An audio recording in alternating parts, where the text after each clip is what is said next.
मैं एक बार आप सबका फिर से स्वागत करना चाहूँगा दोस्तों। नमस्कार, मेरा नाम आशीष गुप्ता है। मैं एक न्यूमरोलॉजी और वास्तु कंसल्टेंट हूँ और आज हम थोड़ी सी बात करेंगे न्यूमरोलॉजी के बारे में। यकीन मानिए जो 25 मिनट आप आज मुझे देंगे ये आपकी एक इन्वेस्टमेंट मानी जाएगी और इसमें आपका समय बिल्कुल भी ज़ाया नहीं होगा। न्यूमरोलॉजी क्या है बेसिकली, क्यों लोग इस पर विश्वास करते हैं, क्यों और ये कब से प्रचलित है, थोड़ा सा इसके बारे में जानेंगे और फिर हम शुरुआत करेंगे क्या है न्यूमरोलॉजी। तो न्यूमरोलॉजी अगर हम बात करें तो it is a very well defined science जो कि बहुत सालों से चलती आ रही है और हमारे फ्यूचर के बारे में प्रिडिक्ट करने में हमारी काफ़ी मदद करती है। फ्यूचर प्रिडिक्ट क्यों करना है? फ्यूचर प्रिडिक्ट हमें इसलिए करना है कि हमें ये पता चल जाए कि हमारी लाइफ में आने वाले समय में हमें क्या चैलेंजेस फेस करने हैं और उन चैलेंजेस को जैसे ही हमें पता चलता है कि कौन से आने वाले हैं, हम उनकी रेमेडीज़ के बारे में ध्यान करते हैं। उनके उपचार करने से हमारे को काफ़ी फ़ायदा होता है। ये मान लीजिए कि लॉसेस हमारे कम हो जाते हैं और प्रॉफिट हमारा दुगना हो जाता है। तो किस तरह से प्रिडिक्शन करने से फ़ायदा होता है, तो इसका मैं एक बड़ा सरल तरीके से आपको एक उपाय देकर समझाना चाहूँगा। मान लीजिए आप एक गाड़ी चला रहे हैं और 10 मीटर पे या 20 मीटर पे एक गड्ढा या एक बड़ी सी खाई है जिसके बारे में आपको ज्ञात नहीं है। बहुत मुमकिन है कि हमारा कुछ ना कुछ नुकसान उसमें हो जाए, लेकिन अगर हमें वही 10 मीटर का गड्ढा पहले से कोई बता दे या आगाह कर दे या एक साइन बोर्ड हमें दिख जाए कि आगे गड्ढा है, तो हम सचेत हो जाएंगे, गाड़ी धीरे चलाएंगे, गाड़ी में बैठे सभी सवारी आराम से उस गड्ढे को पार कर पाएंगे या ये कह लीजिए कि नुकसान हमारा काफ़ी कम होगा। तो ठीक इसी तरह से न्यूमरोलॉजी हमारी ज़िंदगी में हमारी मदद करती है, हमें हमारे फ्यूचर के बारे में बता देती है और हम उसको अकॉर्डिंगली प्लान कर सकते हैं।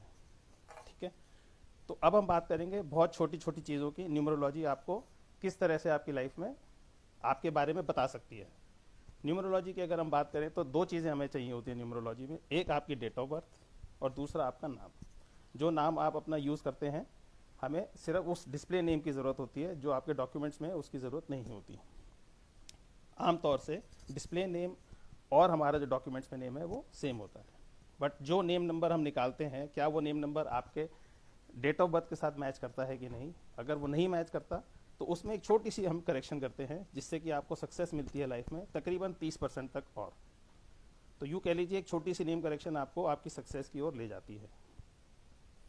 अब हम बात करेंगे न्यूमरोलॉजी की वो लोगों के बारे में जिनकी की जन्म तिथि 1, 10, 19 या 28 है। यानी कि 1, 10, 19 या 28 इस तिथि पे पैदा होने वाले लोग सूर्य प्लैनेट से बिलोंग करते हैं। उनमें काफ़ी सूर्य की तरह तेज होता है, वो काफ़ी लीडरशिप क्वालिटीज़ पोजेस करते हैं, काफ़ी अथॉरिटेटिव होते हैं, अपने हिसाब से अपना काम करते हैं, सुनते कम हैं और अपने हिसाब से अपना काम करते हैं। या यूँ कह लीजिए जहाँ वो खड़े हो जाते हैं लाइन वहीं से शुरू हो जाती है। काफ़ी पॉजेसिव और काफ़ी स्टबर्न होते हैं, लेकिन सूर्य की तरह तेजस्वी होते हैं, बहुत अच्छे लीडर होते हैं और बहुत अच्छे मेंटर भी होते हैं। किसी भी जगह अगर वो अपना जॉब करते हैं तो वो एक हायर पोजीशन पर पहुंचने की पूरी ताकत रखते हैं। अब हम बात करेंगे नंबर 2 की। नंबर 2 यानी कि जो लोग 2 तारीख को, 11 तारीख को, 20 को या 29 को पैदा हुए हैं। एक बार फिर सुन लीजिए, 2, 11, 20 या 29 ये 4 तिथियों में अगर कोई लोग पैदा हुए हैं तो वो बहुत ही शांत स्वभाव के लोग होते हैं, बहुत ही सरल लोग होते हैं। 2 नंबर एक्चुअली चंद्रमा का होता है और चंद्रमा एक रानी को रिप्रेजेंट करता है।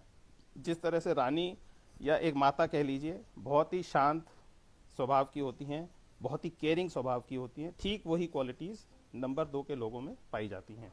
तो नंबर 2 के लोग बेसिकली बहुत ही सॉफ्ट, कूल, काम, कंटेंटेड, बहुत ही हॉस्पिटेबल, बहुत ही वार्म, आपका बहुत ही गर्मजोशी से स्वागत करते हैं। तो ये थे नंबर 2। अब बात करते हैं नंबर 3 के लोगों की। 3 का मतलब हो गया जी तिथि 3, 12, 21 या 30। एक बार फिर सुन लीजिए, 3, 12, 21 या 30। ये जो लोग होते हैं, इन तिथि में पैदा होने वाले लोग बहुत ही क्रिएटिव होते हैं, अपने शब्दों पर उनका पूरी पकड़ होती है, बहुत ही अच्छे से अपने आप को एक्सप्रेस करते हैं, बहुत ही नॉलेजेबल होते हैं और उनमें 1 और 2 नंबर वालों की दोनों की खूबियाँ होती हैं। यानी कि वो तेजस्वी भी होते हैं और वो शांत स्वभाव के भी होते हैं और साथ ही साथ बहुत ही एजुकेटेड और बहुत ही नॉलेजेबल होते हैं। ठीक है जी। अब हम बात करेंगे नंबर 4 की। 4 का मतलब हो गया जी डेट्स 4, 13, 22 और 31। 4, 13, 22 और 31, इन 4 तिथि पे जो लोग पैदा होते हैं वो बहुत ही शार्प माइंडेड होते हैं, उनकी थॉट बहुत अच्छी होती है, उनकी मेमोरी बहुत अच्छी होती है। आप देखेंगे कि इस तरह के जो लोग होते हैं, अगर 3-4 दोस्त साथ में खड़े हैं तो 10-20 साल पुरानी बात वो ऐसे चुटकियों में निकाल लेते हैं, उनको याद आ जाती है, लेकिन बाकी सब 3-4 दोस्त जो खड़े होंगे वो सोचते रह जाएंगे। तो ये वाले जो लोग होते हैं बहुत ही शार्प माइंडेड और बहुत ही अच्छी मेमोरी वाले लोग होते हैं, बहुत ही बोल्ड होते हैं, और उनमें एक आदत होती है कि किसी भी काम को जब वो करते हैं तो उसको बहुत डिटेल में जाके सोच समझ के करते हैं, बहुत प्रैक्टिकल होते हैं लाइफ में ये लोग। अब हम बात करेंगे नंबर 5 की। नंबर 5 का मतलब हो गया जी तिथि 5, 14 और 23। एक बार फिर सुन लीजिए, 5, 14 और 23 पे जो लोग पैदा होते हैं, जिन डेट्स पे, वो बहुत ही ज़्यादा वर्सेटाइल, बहुत ही ज़्यादा फ्लेक्सिबल, बहुत ही ज़्यादा अडेप्टिव। किसी भी उनको वातावरण में आप डाल दीजिए, वो अपने आप को उसके अनुकूल परिस्थिति को रिएक्ट करेंगे, उसके हिसाब से चलेंगे। बहुत कम रिवोल्ट करते हैं, बहुत ज़्यादा अडेप्टिव होते हैं, अपने आप को हर परिस्थिति के हिसाब से ढाल लेते हैं। साथ साथ बहुत विटी होते हैं, बहुत मजाकिया होते हैं और बहुत ही एडवेंचरस होते हैं। नंबर 5 एक, अगर हम वास्तु की बात करें तो एक ब्रह्म स्थान को रिप्रेजेंट करता है, जो कि पूरे घर को बैलेंस देता है। तो ये लोग बहुत बैलेंस्ड भी होते हैं। अब हम बात करते हैं नंबर 6 की। नंबर 6 का मतलब हो गया जी डेट्स 6, 15 और 24। इन 3 डेट्स में जो लोग पैदा होते हैं वो बहुत ही ज़्यादा क्रिएटिव, बहुत ही ज़्यादा रिस्पॉन्सिबल, बहुत ही ज़्यादा डिप्लोमेटिक, हर सिचुएशन में वो टैकल कर लेते हैं अपने आप को, कैसे सिचुएशन में से अपने आप को निकालना है, अपना काम कराना है। They are very keen into it, बहुत डिप्लोमेटिकली अपना काम बहुत सरलता से कर लेते हैं, जो बाकी सब लोगों को लगेगा कि जी बड़ा मुश्किल है, नहीं हो पाएगा। और एंटरटेनमेंट में और म्यूज़िक की तरफ में इनका ज़्यादा रुझान रहता है, थोड़ा सा ये इन चीज़ों में ज़्यादा रुचि रखते हैं। अब हम बात करते हैं नंबर 7 की। 7 का मतलब हो गया जी डेट 7, 16 एंड 25। जो लोग 7, 16 और 25 इन 3 डेट्स में पैदा हुए हैं, उनकी खूबी होती है कि वो बहुत ज़्यादा इंट्यूटिव होते हैं। क्या होने वाला है वो थोड़ा सा पहले से ही उसका आभास कर लेते हैं, उसको भांप लेते हैं, जो कि उनके लिए बड़ा अच्छा भी रहता है। कई बार उनको लगता है कि ये चीज़ तो मैंने कल ही सोची थी और ये आज हो गई। तो इस तरह के लोग होते हैं 7 नंबर वाले, इंट्यूटिव होते हैं, थोड़े पूजा पाठ में यकीन करते हैं, स्पिरिचुअल होते हैं बेसिकली, बहुत अच्छे। अगर आप उनसे बात करेंगे तो वो आपकी बड़ी अच्छे से आपको सुझाव देंगे, सरलता से सुझाव देंगे। तो बहुत अच्छे हीलर्स होते हैं। अगर आप परेशानी में हैं, वो आपके कंधे पे हाथ रख के आपको बड़े अच्छे से समझाएंगे। उनको फैमिली का सपोर्ट मिलता है and they are good in finance, बहुत अच्छे से फाइनेंस अपना मैनेज करते हैं 7 नंबर के लोग। अब बात करते हैं 8 नंबर की। तो जो लोग पैदा हुए हैं 8, 17 और 26 को, जी हाँ 8, 17 और 26, ये बहुत ही अच्छे लोग होते हैं। बहुत, दे स्टैंड फॉर परसीवरेंस। अगर इनके लिए एक शब्द में अगर हम इनको निष्कर्ष में बताना चाहें तो दे स्टैंड फॉर परसीवरेंस। बहुत ही एथिकल होते हैं, बहुत ही मॉरली करेक्ट होते हैं, कभी किसी के साथ कोई गलत कर नहीं सकते, बिल्कुल एक सीधी लाइन में चलते हैं, हर एक की बात मानते हैं। लेकिन दे स्टैंड फॉर परसीवरेंस मतलब इसके अलावा बोलना, इससे ज़्यादा इस नंबर की व्याख्या करना बहुत मुश्किल हो जाएगा। ये बहुत सरलता से मैं आपको बता रहा हूँ कि जो लोग 8, 17 और 26 को पैदा होते हैं, they are very very good in perseverance. बहुत उनमें क्षमता होती है जी सहन शक्ति की और आगे बढ़ने की। अब हम बात करेंगे आखिरी नंबर की, जो कि है नंबर 9। नंबर 9 के जो लोग होते हैं उनकी डेट्स होती हैं जी 9, 18 और 27। यानी कि 9, 18 और 27 को पैदा होने वाले लोग 9 नंबर को बिलोंग करते हैं। ये लोग बहुत ही ज़्यादा एनर्जी इनमें होती है, बहुत ही ज़्यादा वॉरियर लाइक होते हैं। किसी भी, जैसे जस्टिस की अगर हम बात करें तो उसके लिए फ़ाइट करते हैं, हमेशा रेडी रहते हैं कि हमारे को जस्टिस मिलना चाहिए, कोई किसी के साथ गलत नहीं होना चाहिए, बेशक वो खुद हो, बेशक उनका कोई पड़ोसी हो। ये लोग बहुत ही अच्छे स्पोर्ट्समैन होते हैं। इनमें एनर्जी क्योंकि इतनी ज़्यादा होती है, स्पोर्ट्स में हमें एनर्जी चाहिए होती है, तो these people are very good in sports. साथ साथ अगर इनकी बात करें तो थोड़े से एंग्री होते हैं और थोड़े से अग्रेसिव होते हैं इनमें, क्योंकि अगर हम बात करें एनर्जी इतनी ज़्यादा होती है कि कभी कभी ये एग्रेशन में आ जाते हैं और थोड़े से गुस्सा स्वभाव इनमें देखा जाएगा। तो ये थी हमारी नंबर्स की 1 से लेकर 9 तक की व्याख्या। आशा करता हूँ कि आपने अपने आप से इसको कुछ रिलेट कर पाए होंगे। जो भी लोग इस स्थिति में पैदा हुए हैं, मान लीजिए आपका नंबर 1 है, 2 है, 3 है, 4 है, उसके हिसाब से आई एम श्योर आप कुछ इससे रिलेट कर पाए होंगे। न्यूमरोलॉजी की अगर हम बात करें तो न्यूमरोलॉजी एक बहुत अच्छी साइंस है। इसमें हम आपकी पूरी कुंडली जब बना लेते हैं, आपका फ्यूचर प्रेडिक्ट कर सकते हैं, आपको सब कुछ बता सकते हैं, रेमेडीज़ दे सकते हैं। अगर हम डेट ऑफ बर्थ की बात करें तो डेट ऑफ बर्थ किसी की भी 9 नंबर वाली नहीं होती, डेट ऑफ बर्थ सिर्फ 8 नंबर की होती है। अगर उसमें रिपीट नंबर्स नहीं हुए तो आपको 8 नंबर पूरे मिलेंगे, फिर भी एक नंबर आपका मिसिंग रह जाएगा। तो मिसिंग नंबर्स की अगर हम बात करें तो मिसिंग नंबर्स के बहुत ही सरल, सस्ते और बहुत ही उपयोगी उपाय हमारे पास इसमें होते हैं। जो भी नंबर्स मिसिंग होते हैं वो कहीं ना कहीं किसी ना किसी तरह से आपको लाइफ में तंग करते हैं, उनका प्रभाव नेगेटिव होता है। उसके उपचार करने से वो जो उसका नेगेटिव इम्पैक्ट है वो काफ़ी कम हो जाता है, आपको सक्सेस की तरफ बढ़ने के लिए एक राह मिल जाती है। मिसिंग नंबर्स का उपचार करना भी न्यूमरोलॉजी का एक पार्ट है। अब बात करते हैं नेम नंबर की। जो हमारा नाम होता है, हम हर एक अक्षर का इंग्लिश अल्फ़ाबेट का एक से ए से लेकर जेड तक 26 अल्फ़ाबेट्स हैं, इन सब का एक एक नंबर होता है। उस नंबर को हम कैलकुलेट करते हैं, उस नंबर को आपके डेट ऑफ बर्थ के हिसाब से मैच करते हैं और देखते हैं क्या वो मैच कर रहा है कि नहीं, हारमोनी में है कि नहीं है। अगर ये दोनों नंबर हारमोनी में हैं तो आपकी सक्सेस पक्की है जी, उसको कोई। और अगर हम बात करें कि आपकी सक्सेस, अगर आपका नेम नंबर आपके साथ हारमोनी में नहीं है तो then there is a problem, आपकी सक्सेस में कहीं ना कहीं अड़चन आ रही है। आप ये फील करेंगे कि आपकी सक्सेस प्रॉपर तरीके से आपको नहीं मिल रही है, आपकी लाइफ में स्ट्रगल है, आप मेहनत ज़्यादा कर रहे हैं और आपको रिजल्ट शायद थोड़ा उसके हिसाब से नहीं मिल रहा है। छोटी सी एक नेम करेक्शन करते हैं, और नेम करेक्शन जब हम करते हैं तो उसको हमें कहीं किसी ऑफिशियल डॉक्यूमेंट में नहीं करना होता, हमें सिर्फ और सिर्फ अपने डिस्प्ले जहाँ जहाँ हमारा नाम होता है, जैसे ईमेल्स, फेसबुक, इंस्टाग्राम, ट्विटर, यहाँ पे हम कर सकते हैं। अपने मोबाइल के स्क्रीन सेवर में भी डाल सकते हैं। जितना नाम हमें दिखेगा उतना ही हमारे को बेनिफिट मिलेगा। और अगर हम न्यूमरोलॉजी को थोड़ा सा आगे ले जाएं, जिस घर में आप रहते हैं उस घर का नंबर, ये भी हम बता सकते हैं कि क्या वो आपके साथ हारमोनी में है कि नहीं है। कई बार आप देखेंगे कि घर में आप शिफ्ट करते हैं, घर बहुत अच्छा होता है, हर तरह से, हर लिहाज से घर बहुत अच्छा है, लेकिन फिर भी आप उसमें कहीं ना कहीं नेगेटिव या कुछ इस तरह की चीज़ें पाते हैं कि आप उसमें सफल नहीं हो पा रहे हैं। कुछ ना कुछ मन में ऐसा वहम सा हो जाता है, या आसपास की चीज़ें ऐसी होती हैं, आपको लगता है कि भाई ये हमारा जो घर है हमें फल नहीं रहा है। तो ये इसी वजह से होता है कि घर का नंबर आपके डेट ऑफ बर्थ के साथ मैच नहीं कर रहा है। थोड़ा सा अगर आप नाम करेक्ट करें तो ये फ़ायदा मिलता है हमें। घर की अगर हम बात करें, नया घर लेने से पहले आप ये जान सकते हैं कि आपका ये सूटेबल रहेगा कि नहीं रहेगा। इसी तरह से हमारा मोबाइल नंबर, हमारा व्हीकल नंबर, मान लीजिए कि आप आज दिल्ली में रहते हैं या किसी और शहर में रहते हैं और अब आप अपना शहर चेंज करना चाह रहे हैं, जिस शहर में आप जाना चाह रहे हैं उस शहर का नंबर भी कैलकुलेट करके ये पता लगाया जा सकता है कि जिस शहर में आप जा रहे हैं क्या वो फ्रूटफुल रहेगा या नहीं रहेगा।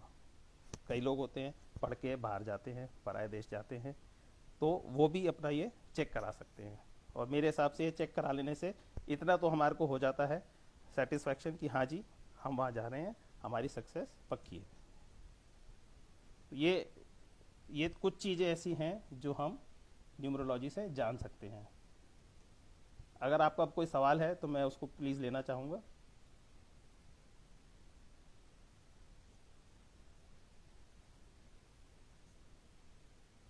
आप कमेंट बॉक्स पे अपना क्वेश्चन मेरे को डाल सकते हैं, मैं आपके क्वेश्चन का जवाब देने की पूरी पूरी कोशिश करूँगा। और अगर अभी मैं नहीं दे पा रहा किसी वजह से, तो मैं आपको यकीन दिलाता हूँ कि मैं इसको रिकॉर्ड करके आपको जल्द से जल्द उसका सोल्यूशन ज़रूर दूंगा।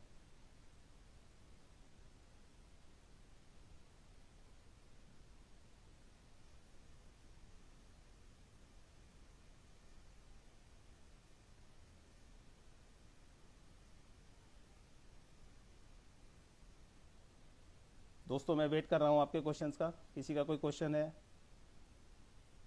आप प्लीज़ मुझे बताएं।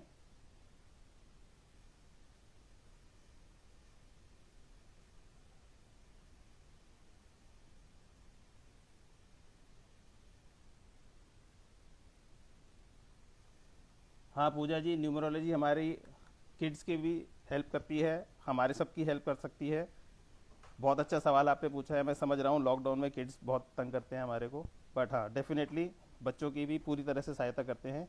जैसे ही कोई भी बच्चा पैदा होता है उसकी डेट ऑफ बर्थ उसी वक्त फ्रीज हो जाती है। डेट ऑफ बर्थ हमारे को चाहिए न्यूमरोलॉजी के लिए, और एक उसका बच्चे का नाम चाहिए। जो भी नाम आप उसका रखेंगे बच्चे का, वो उसके साथ शेयर करके हम उसका पूरी डिटेल्स आपको बता सकते हैं। हिमानी जी का क्वेश्चन है for number 9, you said that these people are very aggressive, so any remedy for that? जी हाँ, इसके लिए बहुत अच्छी अच्छी अच्छी और सस्ती रेमेडीज़ हैं, मैं आपको बताना चाहूँगा। 9 नंबर क्योंकि आग का नंबर है, एक तो आप अपने इसको अगर हम बात करें वास्तु के हिसाब से भी, तो ये आपकी साउथ डायरेक्शन में आता है। आप अपने घर की साउथ डायरेक्शन को थोड़ा सा चेक कीजिए, देखिए वहाँ पे किस तरह के कलर हैं दीवार पे। अगर आप उसको थोड़ा सा हल्का कलर वहाँ पे कराएंगे तो वो आपको काफ़ी हेल्प करेगा। अगर आपने लाल धागा कोई हाथ में बांधा हुआ है तो उसको तुरंत उतार दीजिए प्लीज़। अगर आपके घर में साउथ वॉल पे कोई पिक्चर है फायर की, उसको तुरंत उतार दीजिए प्लीज़, क्योंकि ये आपके गुस्से को और बढ़ाएगा।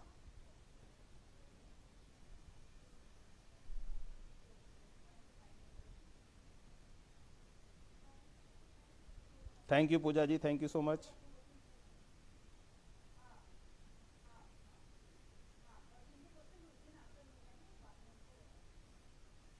चिंता ना करें, किसी का भी क्वेश्चन अनआंसर्ड नहीं जाएगा। अगर मैं अभी नहीं दे पाऊंगा तो डेफिनेटली मैं उसको बाद में आपको उसका सोल्यूशन दे दूंगा।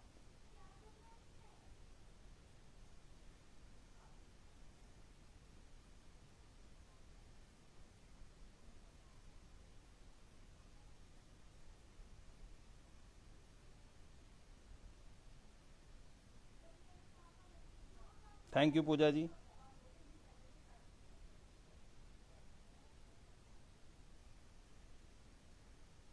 दोस्तों, न्यूमरोलॉजी एक बहुत बहुत बहुत ही वास्ट सब्जेक्ट है। यकीन जानिए, एक कुंडली जो हम बनाते हैं इसमें, उसमें आपकी लाइफ के बारे में बहुत कुछ हम बता सकते हैं, और ऐसी ऐसी बातें भी पता चल जाती हैं जिससे कि आप उसको अपनी लाइफ में इम्प्लीमेंट करके अपने पास्ट को भी जान सकते हैं, अपने फ्यूचर को भी ठीक कर सकते हैं।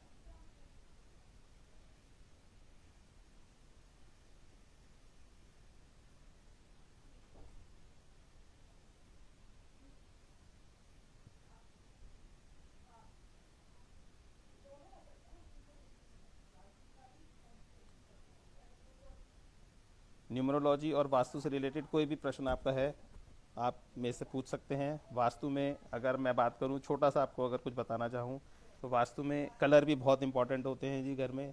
नॉर्थ साइड में हमारे, अगर आपको डायरेक्शंस का कुछ ज्ञान हो, ब्लू कलर होना चाहिए। ईस्ट साइड में हमारा थोड़ा ग्रीन कलर होना चाहिए। साउथ वॉल हमारी थोड़ी रेड होनी चाहिए। वेस्ट वॉल वाइट हो तो बहुत अच्छा है।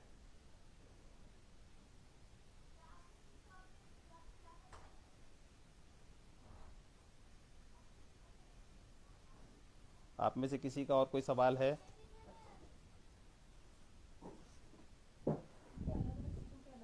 ये छोटे छोटे सेशन अब मैं लेता रहूँगा, और आशा करूँगा कि आप मेरे से जुड़े रहेंगे।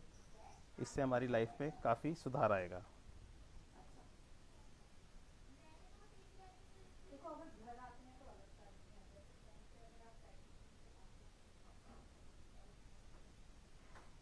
आप लोगों के समय के लिए बहुत बहुत धन्यवाद। मेरे ख्याल से अब क्वेश्चंस आपके ख़त्म हो गए हैं, तो हम इस सेशन को भी यहाँ एंड करना चाहेंगे।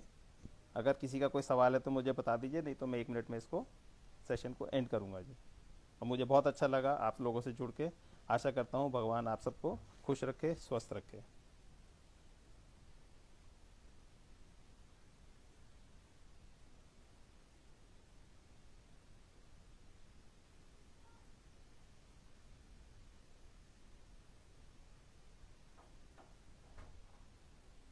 चलिए जी, thank you so much, thank you for connecting, thank you for giving me your precious time. We will definitely meet once again with more such sessions on numerology, जिसमें मैं आपको आपकी कुंडली बनाना भी सिखाऊंगा। Thank you so much, take care, God bless you all.